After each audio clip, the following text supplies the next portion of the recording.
Doctor Baba Saheb Ambedkar open university.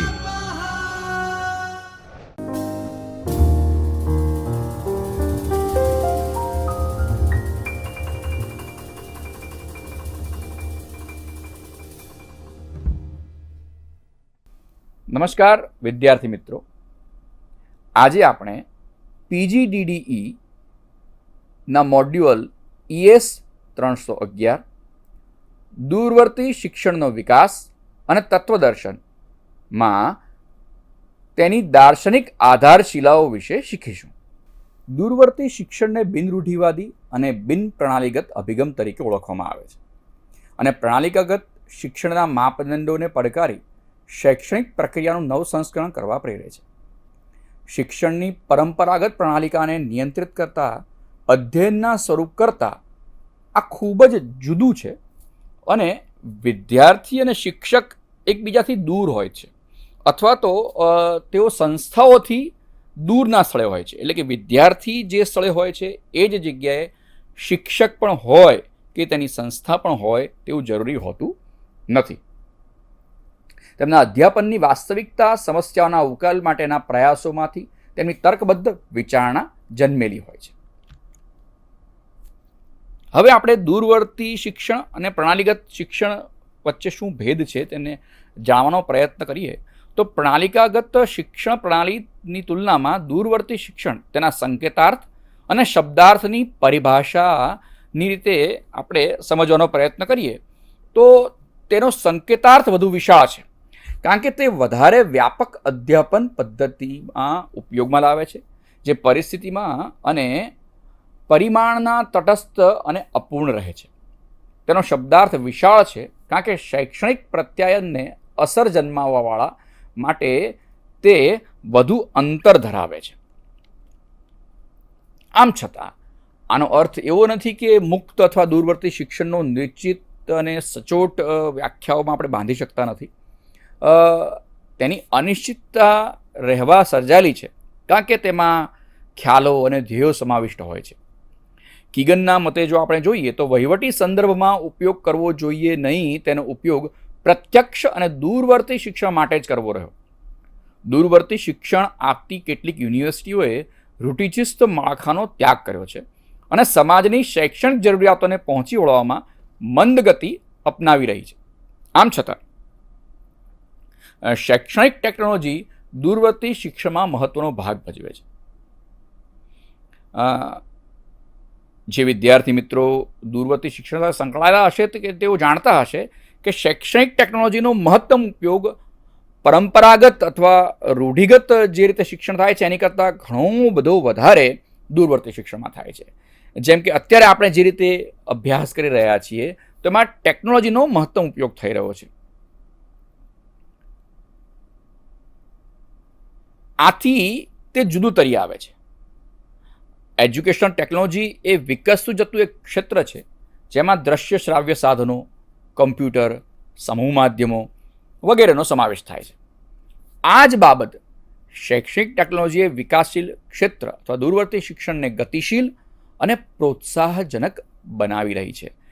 એમાં પણ અત્યારના પેન્ડેમિક સિચ્યુએશનમાં, કોવિડની સિચ્યુએશનમાં આપણે જોઈએ છીએ કે રૂઢિગત શિક્ષણ કરતાં ડિસ્ટન્સ મોડનું અથવા દૂરવર્તી શિક્ષણનું મહત્ત્વ ખૂબ વધારે થઈ ગયું છે। દૂરવર્તી શિક્ષણની સાથે અન્ય બિન પ્રણાલીગત શિક્ષણના સ્વરૂપોની નોંધ લેવાવી જોઈએ। આવું એક સ્વરૂપ વિસ્તરણ કાર્યક્રમો એક્સટેન્શન પ્રોગ્રામનું છે। એમાં શું હોય છે કે યુનિવર્સિટી અને કોલેજ કક્ષાના નિષ્ણાતોનો લાભ નવી પેઢીને મળી રહે। આ ઉપરાંત પ્રૌઢ શિક્ષણના કાર્યક્રમો જે અમુક વિસ્તારોમાં પ્રૌઢોને અનૌપચારિક અધ્યયન કરવા પ્રેરે છે। તદુપરાંત અધિકૃત દૂરના સ્થળે આવેલા વિવિધ વિસ્તરણ કેન્દ્રો પર અપાતા પ્રવચનો પણ આવી સેવા બજાવે છે। એટલે કે એક વિસ્તારમાં રહેલા તજજ્ઞોનો લાભ સીધો બીજા વિસ્તારના વ્યક્તિઓને મળી જતો હોય છે। એ નિષ્ણાતોનો લાભ નવી પેઢીને મળતો હોય છે, નવી જગ્યાના વિદ્યાર્થીઓને મળતો હોય છે। એ જ રીતે પ્રૌઢ શિક્ષણના જે વિદ્યાર્થીઓ હોય છે તેઓ પણ આ પ્રકાર નો લાભ જે છે એ સીધો મેળવી શકતા હોય છે. ફરી એકવાર કિગનને યાદ કરીએ તો એના મંતવ્ય અનુસાર દૂરવર્તી શિક્ષણ શબ્દનો પ્રયોગ આપણે સામાન્ય ભાષામાં, સામાન્ય પરિભાષામાં કરી શકીએ. આ પરિભાષામાં અધ્યાપનના વ્યૂહ તરીકે પત્રાચાર શિક્ષણ, ઘેર બેઠા અભ્યાસ, સ્વતંત્ર અભ્યાસ, બાહ્ય અભ્યાસ અથવા દૂરવર્તી શિક્ષણનો આમાં સમાવેશ થાય છે. મિત્રો, તમે સૌ આ જેટલા પણ ટર્મ્સ છે એનાથી ખૂબ સારી રીતે પરિચિત છો, છતાં પણ એને જો આપણે સમજવાની કોશિશ કરીએ તો પત્રાચારથી શિક્ષણ એટલે વિદ્યાર્થીઓને એનું જે પણ અધ્યાપન સામગ્રી છે એ બધી જ પત્રાચારથી ઘરે બેઠા મળે. વિદ્યાર્થીઓ પોતાના ઘરે અભ્યાસ કરી શકે, પોતાના અનુકૂળ વિસ્તારમાં, અનુકૂળ જગ્યાએ અભ્યાસ કરી શકે અને બાહ્ય રહીને, શાળામાંની કોલેજમાં ન જઈને, યુનિવર્સિટીમાં ન જઈને બાહ્ય રહીને અભ્યાસ કરી શકે. એમાં આ બધાનો આપણે દૂરવર્તી શિક્ષણમાં સમાવેશ કરી શકતા હોઈએ છીએ. દૂરવર્તી શિક્ષણ જે સંકલ્પનાઓને વિશિષ્ટ રીતે સાકાર કરે છે તે પરંપરાગત શૈક્ષણિક પ્રણાલીથી તેને અલગ તારવતી હોય છે. તેની વિભાવનાઓને સાકાર કરે છે. તો એમાં સૌથી પ્રથમ છે અધ્યેતા કેન્દ્રિતા, અધ્યેતાની સ્વાયત્તતા, એટલે કે લર્નર સેન્ટર્ડનેસ અને લર્નર ઓટોનોમી. આ બહુ જ અગત્યના શબ્દો છે જે સમગ્ર શિક્ષણ પ્રણાલી ઉપર અધ્યેતાનું પ્રભુત્વ દેખાડે છે. અન્ય અભ્યાસક્રમોમાં આપણે વિદ્યાર્થી કેન્દ્રિત હોવા જોઈએ એવું સજેસ્ટ કરતા હોઈએ છીએ કે કોઈ પણ અભ્યાસક્રમ વિદ્યાર્થી કેન્દ્રિત હોવો જોઈએ, વિદ્યાર્થી અનુકૂળ હોવો જોઈએ.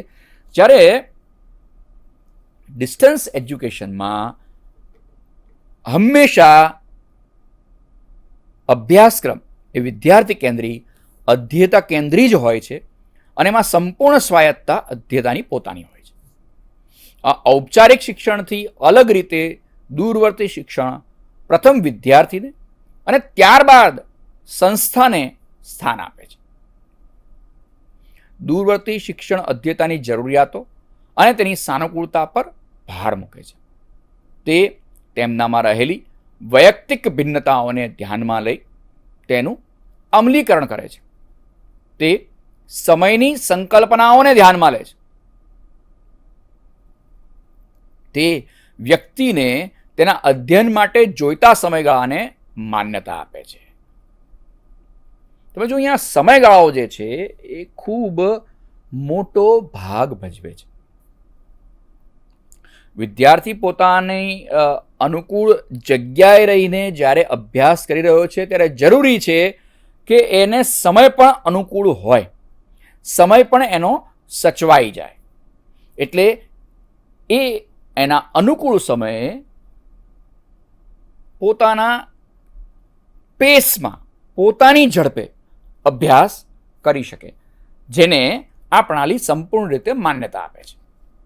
તેથી તે અર્થમાં સમયનો વ્યક્તિ મરજી મુજબ ઉપયોગ કરી શકે તેવું બનતું નથી. દૂરવર્તી શિક્ષણ તેના કોઈ પણ અભ્યાસક્રમ માટે નિશ્ચિત સમય બંધારણની હિમાયત કરતું નથી. સામાન્ય રીતે જે ગ્રેજ્યુએશનનો અભ્યાસક્રમ 3 વર્ષમાં પૂરો થઈ જાય, 1 વર્ષના અંતે પહેલું વર્ષ, બીજા વર્ષના અંતે બીજું વર્ષ અને ત્રીજા વર્ષના અંતે ત્રીજું વર્ષ પૂરું થાય, તેમાં કોઈ પણ પ્રકારની બાંધછોડ પરંપરાગત શિક્ષણમાં હોતી નથી. વિદ્યાર્થી કદાચ સેમેસ્ટર પ્રણાલીને ફોલો કરતો હોય તો સેમેસ્ટર પ્રમાણે પહેલા સેમેસ્ટરમાં કદાચ એકાદ વિષયમાં જો નિષ્ફળ જાય તો એ બીજા સેમેસ્ટરમાં પહોંચી જાય, બીજામાંથી ત્રીજામાં પહોંચે. એમ કરતાં કરતાં એ છેલ્લા સેમેસ્ટરોમાં જ્યારે આવે છે ત્યારે એ આગળ વધી શકતો નથી, જ્યાં સુધી એ પાછળના તમામ સેમેસ્ટરને પૂર્ણ કરે નહીં. અને આ બધું જ એને 3 વર્ષના સમયગાળામાં જ પૂર્ણ કરવાનું છે. જો 3 વર્ષથી વધારે સમય સુધી એ જે તે વિષયને સફળતાથી પાસ કરી શકતો નથી, સફળ થઈ શકતો નથી, તો એણે ત્યાં આગળ એ પરીક્ષામાં એ નિષ્ફળ ગયો છે એવું કહેવામાં આવે છે. જ્યારે દૂરવર્તી શિક્ષણમાં સમયનો આ પ્રકારે બાદ હોતો નથી. એનો અર્થ અહીંયા એવો ક્યાંય નથી કે એમાં અનલિમિટેડ સમયમાં વિદ્યાર્થી કોઈ પણ અભ્યાસક્રમ પૂર્ણ કરી શકે છે, પણ છતાં એને ઘણું બધું વધારે સમય પ્રદાન કરવામાં આવે છે, કારણ કે નિશ્ચિત સમય બંધારણની અહીંયા હિમાયત કરવામાં આવતી નથી. આ અર્થમાં તે એક પરિવર્તનશીલ પદ્ધતિ છે કે જે અધ્યતાની વાસ્તવિક અને સમય સમય પર કાળક્રમે ઊભી થતી જરૂરિયાતોને અપનાવી લે છે. તે યુવા અને પ્રૌઢ અધ્યતા વચ્ચે ભેદ પાડતું નથી. એટલે કોઈ એક વિદ્યાર્થી જે યુવાન છે અને એ અભ્યાસક્રમમાં એ પ્રવેશ મેળવે છે, એ જ અભ્યાસક્રમમાં કોઈ પણ ઉંમરનો પ્રૌઢ વ્યક્તિ પણ પ્રવેશ મેળવી શકે છે, જે પરંપરાગત શિક્ષણમાં શક્ય નથી, પરંતુ દૂરવર્તી શિક્ષણમાં ચોક્કસ શક્ય છે. પરંતુ તેના ચોક્કસ અભ્યાસક્રમ માટેનો કાર્યક્રમ ઘડવા માટે શક્યતા પૂરી પાડી દે છે. પરોક્ષ શિક્ષણની આપણે જો વાત કરીએ તો પરોક્ષ અભ્યાસક્રમ એ પ્રત્યક્ષ પ્રકારનો અભ્યાસક્રમ હોવાનો નિર્દેશ કરે છે. પ્રત્યક્ષ અભ્યાસક્રમ એટલે કે વ્યક્તિ વ્યક્તિ વચ્ચેના પ્રત્યક્ષ પ્રત્યાયનની ઉપસ્થિતિ. આ સંદર્ભમાં દૂરવર્તી શિક્ષણને પરોક્ષ શિક્ષણ કહી શકાય, કારણ કે વ્યક્તિ વ્યક્તિ વચ્ચેનો પ્રતિચાર અહીં નહિવત હોય છે. એટલે આદાન પ્રદાન અહીંયા સીધે સીધું થતું નથી, પ્રત્યક્ષ સ્વરૂપે થતું નથી, પરોક્ષ રીતે થાય છે. તેને પરોક્ષ એ અર્થમાં કહેવામાં આવે છે કે અધ્યયનમાં જેટલા બની શકે તેટલા વિચારોનું જતન કરીને જાળવી રાખવામાં આવે છે, જેનામાં અધ્યયન કરવાની તીવ્ર લગ્ની હોય અને આ નિવિષ્ઠોનો ઉપયોગ કરવાની ક્ષમતા હોય, તેમની મુનસફી પર આ નિવિષ્ઠો છોડી દેવામાં આવે છે. તો આ પણ પરોક્ષ પદ્ધતિ એ પણ એનું એક આગવું લક્ષણ છે. વાસ્તવિક જીવન પરિવેશમાં શિક્ષણ એટલે કે education in real life setting. જો આપણે જ્યારે પરંપરાગત શિક્ષણમાં અભ્યાસ કરતા હોઈએ છીએ, તમારામાંથી ઘણા બધા વિદ્યાર્થી મિત્રોએ પરંપરાગત શિક્ષણમાં પણ અભ્યાસ કર્યો હશે. જો સ્નાતક કક્ષાએ નહીં કર્યો હોય તો શાળા કક્ષાએ તો આપણે પ્રત્યક્ષ શિક્ષણનો અનુભવ મેળવેલો જ છે. તો એમાં આપણે જાણીએ છીએ કે જે રીતે આપણા ઘરનું વાતાવરણ હોય એવું વાતાવરણ કંઈ આપણા વર્ગખંડનું હોતું નથી. એમાં ચોક્કસ ડિઝાઇનમાં, ચોક્કસ રીતે, ચોક્કસ સમયે, ચોક્કસ તાસમાં જે તે વિષય આવતો હોય છે, જે તે શિક્ષકો આવતા હોય છે અને ભણાવતા હોય છે.